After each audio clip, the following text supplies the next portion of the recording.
Hello, brothers and sisters. Michael, humble seeker of truth, for behold the rapture.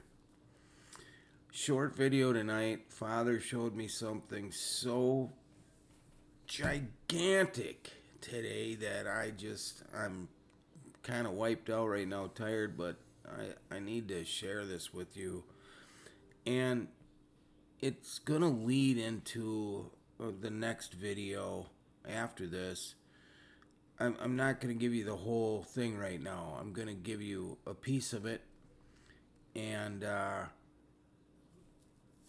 if you've watched the last couple videos, you know that October 4th is both Shemini Atzeret, the 8th day, the new beginning, on Father's calendar, while almost certainly being the Feast of Trumpets per the new moon on the Hebrew calendar. They have it marked as the 2nd, but I don't think the new moon's going to get sighted till October 4th. And so that's an interesting combination, and we've been discussing that as a possibility of the rapture. We're going to continue that discussion. Father has done something so absolutely amazing, and a lot of watchmen have been talking about it, and I've thought it was cool, but it didn't hit me till he gave me a couple details about it today that just really, oh my gosh. And when you see in the next video after this what it ties to, so yes, it points to October 4th. It could be, there's several high watch days in October. And I'm going to show you some stuff that points to anything from the 10-4 to 10-10. And after that, we still have Day of Atonement on their calendar, which would be 10-13 if the new moon is sighted 10-4.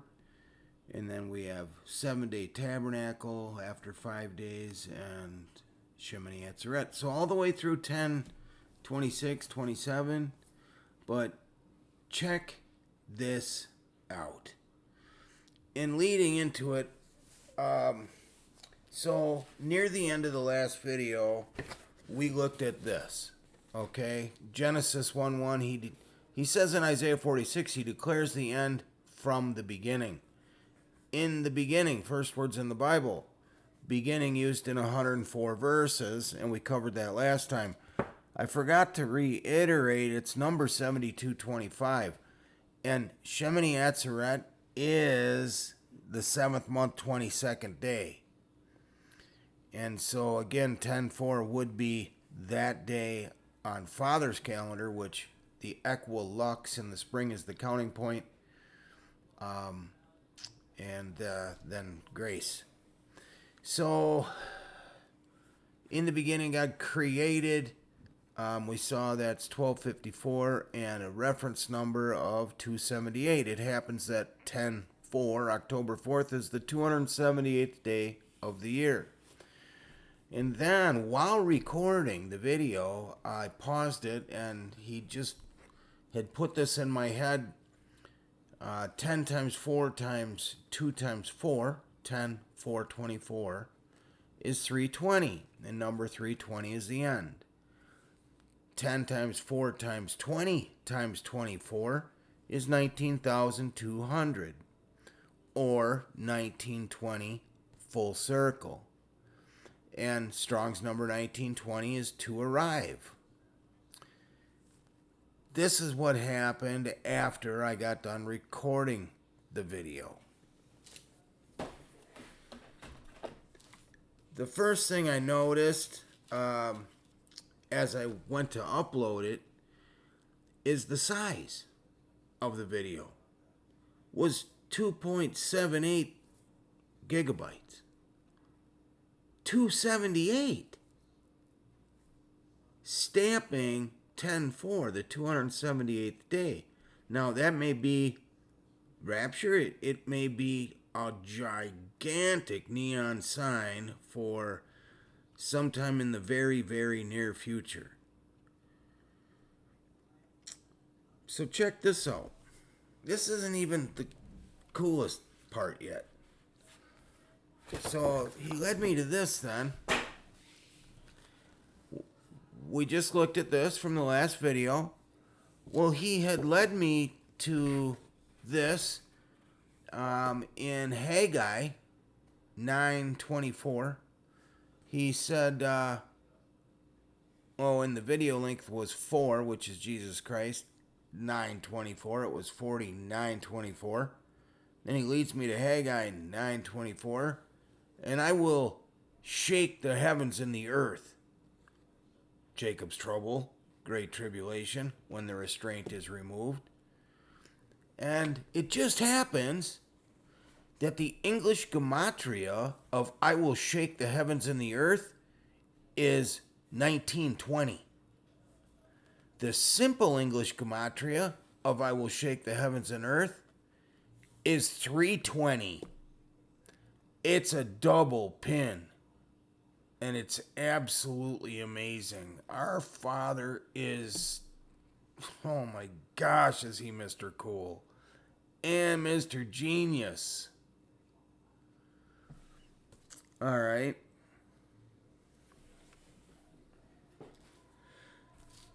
Two videos ago, let's go to Joel 2. We got to have a little bit more review and then some some just jaw-dropping, what? Wow. Did I emphasize that enough? Seriously, though. Oh, my gosh. All right. We know our context, Joel 2:1. Blow you the trumpet in Zion, sound an alarm in my holy mountain, let all the inhabitants of the land tremble. For the day of the Lord comes, it is nigh at hand. That's our context. Our setting, if you will. And we go to verse 15. Blow the trumpet in Zion, sanctify a fast, call a solemn assembly. And that solemn assembly is tied to the word Atzeret, as in Shemini Atzeret. So, blow the trumpet in Zion is Feast of Trumpets. Sanctify a fast is Day of Atonement, where they fast. Call an Atzeret? Well, that would be, and then gather the people, sanctify the congregation, assemble the other elders, gather the children, tabernacles into Atzeret, Shemini Atzeret, the 8th day, which again is Feast of Trumpets on their calendar, 10/4, October 4th. But what comes next? Let the bridegroom go forth of his chamber and the bride out of her closet. Well, when does that happen? Well, the son is as a bridegroom coming out of his chamber. So the son comes out of his chamber at sunrise. It just happens at sunrise in Jerusalem. So Virgo would represent the bride. Venus also represents the bride. Some would say it represents Jesus Christ. No, it doesn't. That's not the bright morning star. The sun is the bright and morning star. And the sun is as a bridegroom. Venus, which gets her light from the sun, is the bride. Figuratively, of course. As is Virgo. So, let the bridegroom go forth of his chamber and the bride out of her closet. Well, it happens on 10/4, and we looked at this 2 videos ago, that on that day, on October 4th, Virgo, the sun is in Virgo. So if this is Virgo rising, here's the horizon, and Virgo is coming up over the horizon, and the sun is right in Virgo. What a great mind picture, huh? We looked at this on my phone. As Virgo comes up over the horizon, so does the sun. At sunrise, Virgo is coming up on the horizon as well.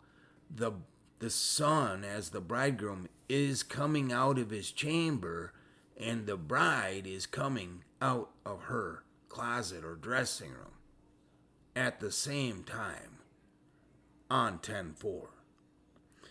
Now, at this point, that's old news. Very, very cool, especially if you see it instead of my super simple, can't even call that a picture, but I think you understand the description, hopefully. But check this out. You may have heard talk of the Star of Jacob. There's a comet, C2023 A3 Shuchuan Atlas. And, yeah, it just comes around. I don't know the exact day, but right about now, and it's nearest to Earth and brightest from like now through October 10th or 12th or something. For the next video, I'll get that pinned down. But, so here's the thing. You know, a lot of comets are cyclical, where, you know, they come every, whatever, 10 years, 80 years. They're cyclical. You know when they're going to come and we're going to see them. Well, this particular comet is what's called a long cycle comet. It's never been seen. Some say for 26,000 years. Now, I'm not sure who the individual was that went back day by day for 26,000 years, but maybe a computer program can do that. I would think so. Pretty easy for a computer to do. But anyway, it is said that it's never been seen. 26,000 years. Oh, 26, by the way, is Yahweh. Behold the hand, behold the nail. Hebrew gematria. It's also God in simple English gematria. That's cool. And for the comet, so if it hasn't been seen, certainly in human history, and that's actually pretty simple to check. And if it turned out it was only in this generation, it would still be amazing. But we're going to go with the never been seen before. See, Father put the sun, moon, and stars up there, named them, and set them in motion for signs and seasons, or literally signs regarding the seasons. Moed, signs regarding the divine appointments. Well, let's see, you got Christ's birth, and you got Rapture. Definitely a couple at the top of the list. And so, if you get that Father put the stuff up there and set it in motion to be exactly on cue where he wants, exactly when he wants it there to give the message he wants. Can you bring the Mazzaroth forth in his season? Can you make everything exactly where it needs to be to prophetically speak and tie into his word? He can. He did. And so it gets wildly interesting that not only does that comet come in, and it may be visible during the day around 10/4. It's going to become visible around 10/4 and maybe on 10/4.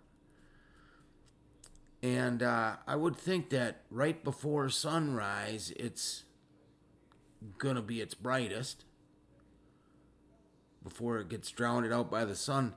And it's said that it's possible it might even be able to be seen during the day. But right before sunrise, look at where it is on 10/4. I hope you can see this. This is Virgo coming up. The sun, you can see, is not quite there yet, but it's about to come out of his chamber with Virgo, basking Virgo in its light. And I don't know if you can read this, but C23 Choo-choo on Atlas, the Star of Jacob. And whether it is or not, oh my gosh, did you see that little dove? It's heralding the rising of the bride and the bridegroom on 10/4, on the Feast of Trumpets on their calendar. Father made it come in after 26,000 years or 1,000 years or whatever it is. Never seen before. Brings it in to herald the rapture or signpost the extremely soon coming of his son. But for him to not just bring it in and then have it become visible right around 10/4 through that next week, 10 days. Again, I'm going to pin that down. Oh, and you'll see why next video. But not just that he brings it in to scream, "Behold, the bridegroom cometh." He does it exactly where the bridegroom and the bride are coming out of their chamber and dressing room. It is absolutely amazing. I'm sorry I can't show it to you better, but I think you get the idea. Show you another one here. So, you still there? Here's Virgo, and you can kind of see her body in the dark here, so that's the horizon, of course. And you see that, so you got the sun, Mercury, the moon, and Venus all at Virgo. Her feet are right about here. And as the sun and Mercury and Virgo are rising, again, there's C23 2023 A3 Choo-choo on Atlas. The announcer, the bridegroom cometh. Right at the horizon, right before they get there. That, I just think that's breathtaking. And if you find that at all interesting, wait till you see the next video. I love you guys. Keep looking up. I don't know the day and hour, but boy, our Father is screaming. He is shouting, "Behold, my Son is coming," saith the one true God. Glory to God in the highest. Glory to his Son, Jesus the Christ. Blessings to you.